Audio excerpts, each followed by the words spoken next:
Gulshan Shahabuddin park বিকেলে এক অনন্য সৌন্দর্যের মঞ্চ। শহরের কোলাহল থেকে মুক্ত এই পার্কে মানুষের আনাগোনায় গড়ে ওঠে এক জীবন্ত আবহাওয়া।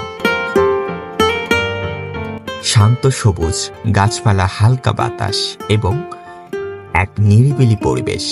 বিকেলের নরম রোদ আর ছায়ায় মানুষজন পরিবার, বন্ধু বা একাকী সময় কাটাতে আসে এখানে। হাঁটা চলা, গল্পগুজব বা শুধু প্রকৃতির সৌন্দর্যে ডুবে যাওয়া, প্রতিটি মুহূর্ত যেন এক শান্তির ছোঁয়া।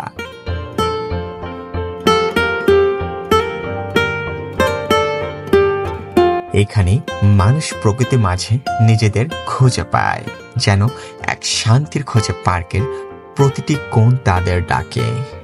গুলশান শাহাবুদ্দিন পার্ক বিকেলের সময় হয়ে ওঠে শহরের এক টুকরো শান্তির নীড়। এখানে প্রতিটি কোণে ছড়িয়ে থাকে প্রকৃতির স্নিগ্ধতা। পার্কের সবুজ চত্বরে হাঁটতে হাঁটতে মানুষ যেন শহরের ব্যস্ততা ভুলে যায়।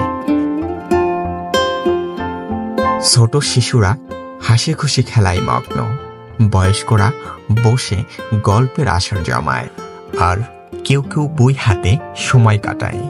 একাকী বিকেলে সোনালি আলো গাছের পাতায় ছড়িয়ে পড়ে মৃদু বাতাসে, পাতা দুলে ওঠে আর দূরে কোথাও পাখিরা গান গায়।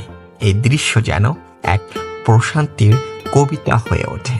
বন্ধুরা, আমার এই ভিডিওটি আপনাদের কাছে কেমন লেগেছে অবশ্যই জানাবেন। আল্লাহ হাফেজ।